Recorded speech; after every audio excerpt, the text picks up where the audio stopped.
Every week, I meet so many students and friends who regret being in the wrong field of work. At this point, it doesn't even matter how smart they are or how hard they work, because as Naval Ravikant says, what you choose to work on and who you choose to work with are far more important than how hard you work. So if you're a student or young professional who's confused about what skill to learn, then this video is for you. I will be discussing 3 skills that in my opinion are going to be highly valuable in 2024, along with practical resources and some common mistakes that you must avoid. So without wasting any further time, let's get started. Now, before I reveal the 3 skills, I need to clear out some very important misconceptions. Number 1, most students don't understand the fact that just because there's a trend of AI coming in doesn't mean that now you have to necessarily build a career in AI. I get so many messages asking that, Ansh, what career should we build in AI? Should we become an AI developer, etc, etc. They're not getting the point that you can literally keep doing whatever it is that you are doing today, but do it better using AI. So AI itself is not going to be the best career option, but using AI in your current career, whether it's management, design, development, sales, communication, content, whatever it may be, if you know how to use AI, that itself becomes a way better career option. Number 2, always focus on building a T-shaped personality. Now, what do I mean by a T-shaped personality? When I was in college, I was really good at graphic design. Then I started learning video editing. While I was learning graphic design and video editing, I started learning how to communicate, how to sell.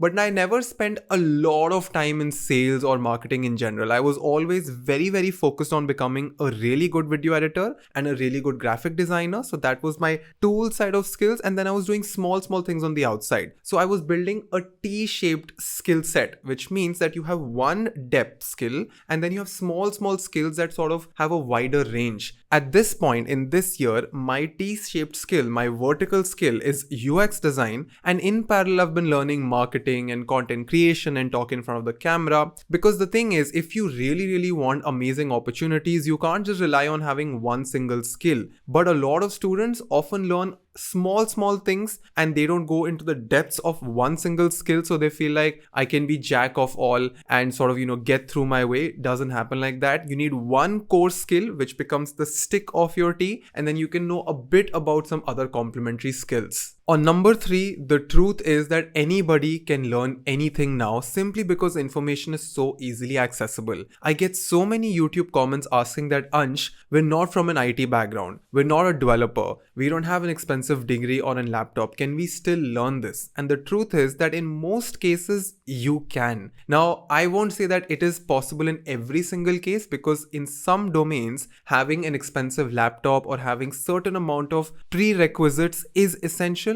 But now, because of YouTube and so many other places to learn from, information has become pretty accessible. All you need to do is to make sure that you know exactly what you need to learn, you have the right kind of channels to learn from, and you have a proper timeline that you can stay accountable to. With that being said, let's cover skill number 1, which is not about becoming a content creator, but being a content enabler. I'll tell you what is happening right now. With so many tools coming in, with so many editing apps coming in, you will see an influx of content creators, especially on Instagram and some places on YouTube or LinkedIn. Why? Because creating a 60-second reel on Instagram is way more easier than creating a 10-minute video for YouTube. 4-5 years ago, pre-COVID and during the COVID era, content creators made a lot of money because there were very few content creators. All the big companies were not using newspapers or TVs, but they were using social media to reach to more customers, because a lot of people were on their social media apps. And that is the point when a lot of social media creators started making money. At this point, making money on Instagram is not as easy as it was in 2020. You have a lot of content creators coming in. Everybody wants to become famous. Everybody wants to make money. And this is very similar to the gold rush scenario. Now, the thing is, in a gold rush, you can either chase the gold or sell the shovel. And I'm pretty sure you all must have heard this story. The thing is that if you sell the shovel that is used to dig the gold, you have a higher chance of making more money. Now, in the creator economy,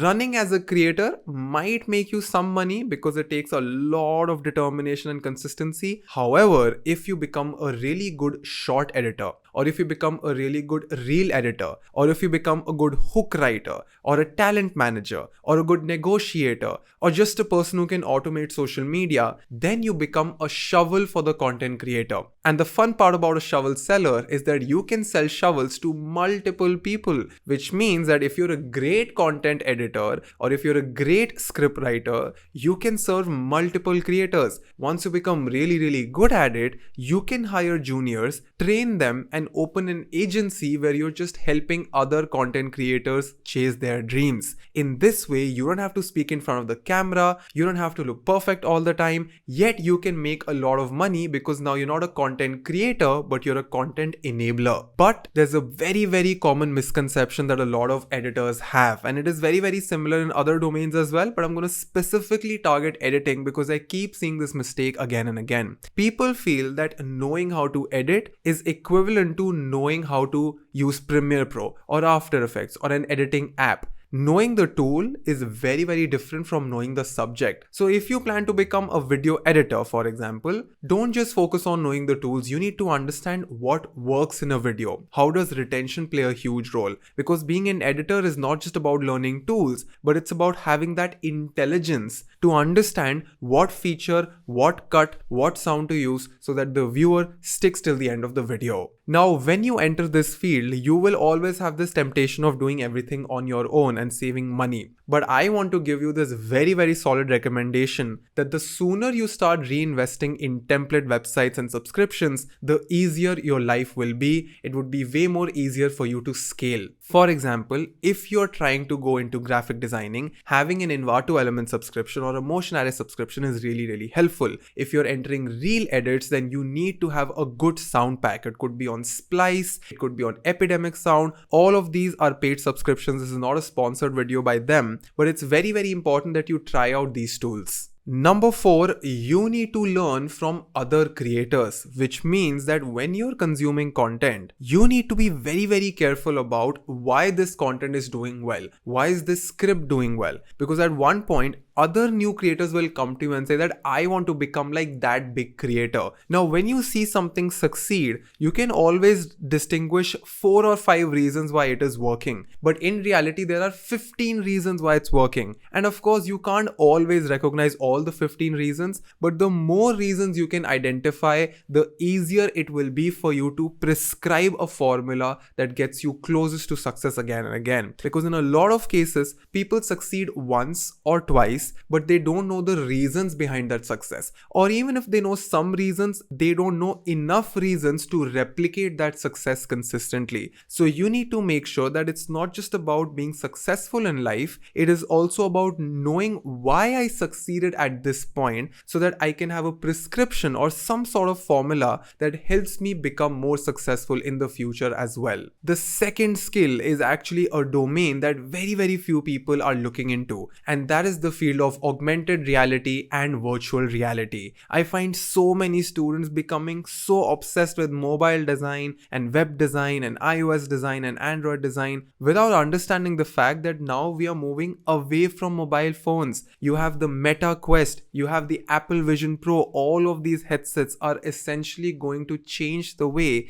we interact with technology. You have glasses coming in, you have HUD displays coming in. So this technology is here to come, but I find so few students actually learning this skill. Now the fun part is that as soon as these headsets are launched, and they are being launched right now, but I personally believe that as soon as the Apple Vision Pro is launched next year, of course there's going to be Apple Vision Pro, but there will be a lot of other alternatives to Apple Vision Pro as well. Now all of these gadgets will need apps to run, so a lot of companies are going to pump in money to build apps for AR and VR. Now as a student or a young professional, if you know how to design and develop for AR and VR applications, you will have maximum leverage in the job market. Because when it comes to high salaries, it literally depends on supply and demand. Moving forward, the demand for AR VR developers and designers is going to go high, but the supply is going to be really low. And if you're one of those students who understand the subject properly, then you can command a really good salary. Now, there are a lot of hackathons and competitions that are happening even now. All you need to do is to go to a website like Hacker Earth or HackerRank or even MLH, which is the Major League Hacking website, and you will find so many hackathons having these different tracks of AR and VR. Check out the work that is being done by other students in these hackathons, take inspiration, and figure out how you can begin. Now, when it comes to learning a skill as complex as AR and VR, I know that things can become very intimidating. So you can either be a self-taught person or purchase an organized course. Now, when do you do what? If you have a lot of time on your hands and you have enough determination and discipline to learn things and discover things on your own, then you can follow the self-taught path. Now, if you don't want to waste your time and have a dedicated schedule where you're like, okay, I need to become a solid AR VR developer and designer in the next 7 months, then you need a set of mentors. You need a proper curriculum that can help you avoid mistakes and save time. Now, if you're planning to invest your time and money into a proper organized course so that you don't feel lost throughout this AR VR learning journey, then you can learn from Hero Wired, who are also the sponsors of this video. Hero Wired is a learn tech platform that has a lot of industry relevant programs. One of them is the certificate program in extended reality for virtual reality plus augmented reality in collaboration with Snapchat and Unreal Engine. By doing this program, you not only learn how to create your own reality, but also how to live in it. It's a 7-month duration program in which you will get an in-depth understanding of augmented and virtual reality by their experienced faculty. Not just this, but you'll also get to master tools like Unreal Engine, Oculus, Maya, Snap AR, Photoshop, and more. On top of that, no prior coding knowledge is required to opt for this course, as you'll be taught everything from scratch. Won't your friends be surprised by seeing unique filters and lenses on your photos? That too created by you. So don't wait too long for this. Go to the link in my description, apply now, and learn how to become a 3D artist, or an AR VR designer, or even a Snap AR developer. There are very limited seats, so make sure you enroll as soon as you can. And with that being said, let's discuss our last skill of this video, which is around building AI bots or applications on top of ChatGPT API. Now let me tell you what is happening right now. As of November 2023, we have ChatGPT, we have Google Bard, and then we have upcoming tools like Pi that has inflection, and then Claude by Anthropic. All of these applications are pretty useful, but there are so many businesses and teams that don't need a generic ChatGPT or a generic Claude or a generic Google Bard. They need AI which is specifically designed for their personal use cases. Which means that you not only need ChatGPT, but you need a customized version of ChatGPT. Now, a very small glimpse of this is now being seen in GPT bots. If you have the pro version of ChatGPT right now, you can create your own GPT bot.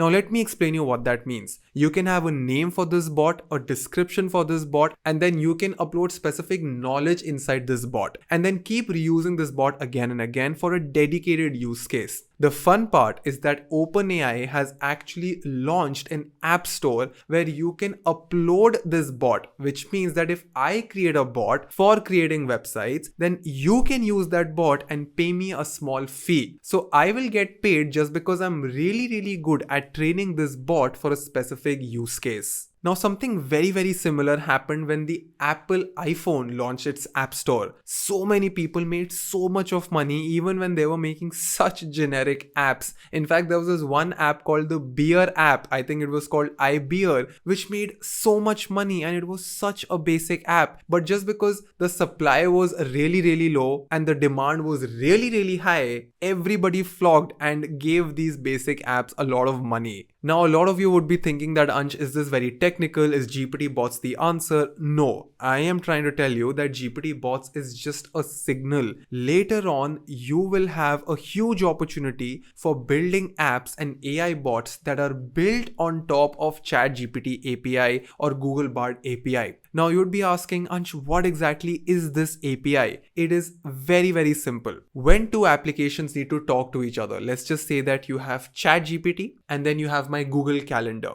These are two distinct applications. Now, if they want to talk to each other, they need a window, okay? Because ChatGPT thinks about data in a different way. Google Calendar thinks about data in a different way. So data from these two applications needs to come together. Now, if you want data from both of these individual applications to come together, to meet together, to communicate with each other, you need a window. This window is actually called an API. This communication from one app to another is possible only if you understand the basics of API. Now, you don't need me to teach you about APIs. You don't necessarily need to even know a lot of coding, because with the trend right now, there are so many no-code tools out there that are repetitively lowering down the barrier to entry, which means that in just 6 to 8 months, your ability to code will not matter so much, but your ability to come up with better solutions, your ability to just understand what data to transfer from one app to another will matter the most. Now, out of all the 3 skills that I just mentioned to you, this one is the most technical one. Skill 1 was the least technical one, whereas this skill needs a bit more of a technical background. So if you're not from a computer science background, or if you're not inherently interested in IT, this one might be slightly scary for you. However, if you're a student, or even if you're from a non-IT background, and if you feel like learning this, I'm telling you folks, all of this information is very, very easily accessible from ChatGPT's documentation. All you need to do is understand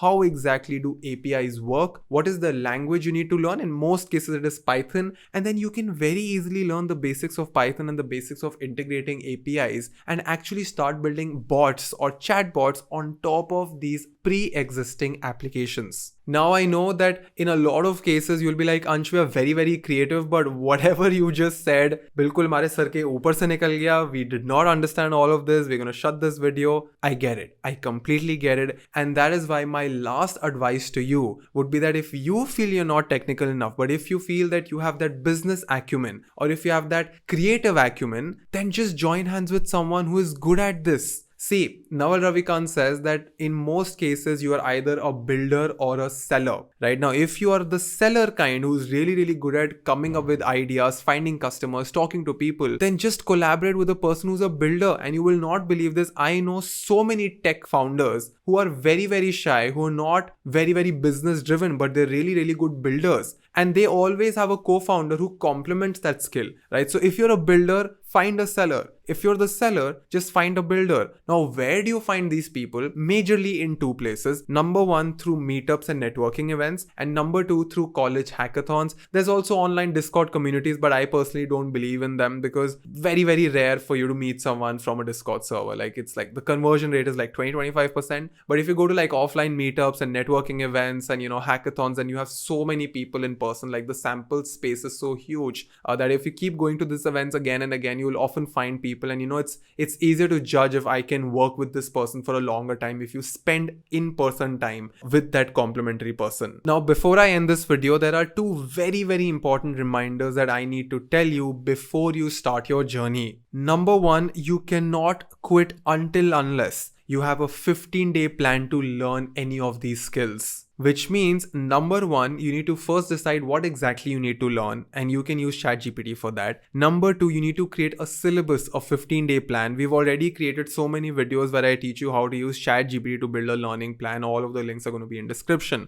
Once you have the 15-day plan, you need to document all of your learnings. It could be on Google Keep, could be on Notion, could be on Napkin AI, whatever tool that you like, but just make sure you're documenting everything that you learn, and do not lose hope before you complete 15 days syllabus. When you're learning the entire subject, have specific goals for all 5 days. If you don't have a goal in your mind, you will not stay consistent. And if possible, document in public, because if you document all of your learnings in public, it not only keeps you accountable, but you also get a lot of social validation, a lot of social proof that motivates you to work even harder. Second reminder, please be practical about how the world works. It takes minimum 60 to 90 days of work to become good enough to at least make something tangible. So if you feel that, oh, I will just learn a skill skill in 2-3 months and I'll get a good high paying job. Doesn't work like that. In 3 months, you'll just learn the basics. In the next 4 to 5 months, you build your portfolio. It is only after your 12th or 13th month that you will start getting that 50,000 rupees per month wala client.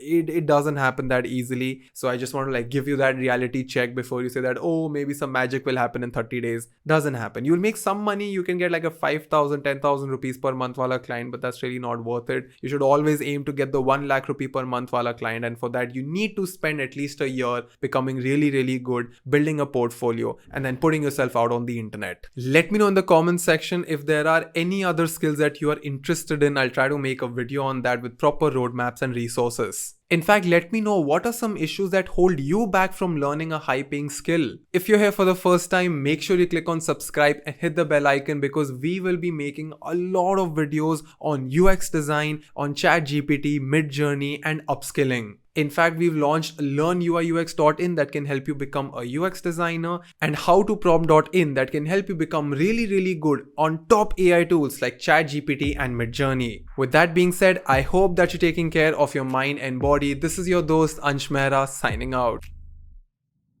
If you like this video, make sure you click on like and hit the subscribe button. I regularly upload videos on UX design, marketing, and storytelling.